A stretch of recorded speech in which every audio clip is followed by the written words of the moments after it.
Well, Cheryl, a hearing here at the federal courthouse has been going on for 2 hours now.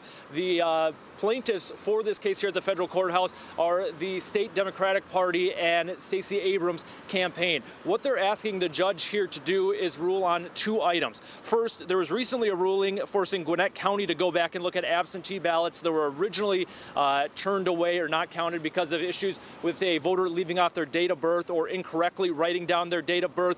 Gwinnett County had to go back and look at those ballots again and decide if they should or should not be counted.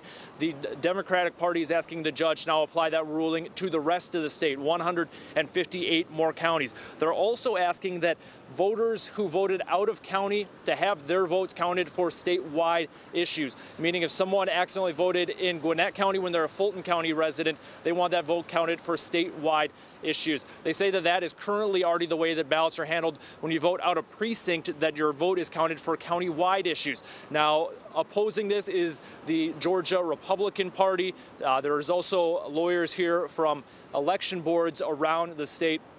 They say that allowing those out-of-county votes could open up the election to voter fraud and double votes, that they have no way knowing if someone voted in another county when they're reviewing a ballot in their own county. They say that would open a lot of issues. They also say any more delays here post-certification deadlines for counties and states will start backing up runoff elections, such as the Secretary of State's election, which has had to do a runoff, and any recounts. That those will keep pushing back items that they need to deal with right now because they need to start getting ballots ready for runoffs. So they need to start dealing with other issues for upcoming elections. The judge that heard the arguments, he's still in his courtroom hearing arguments right now at this moment.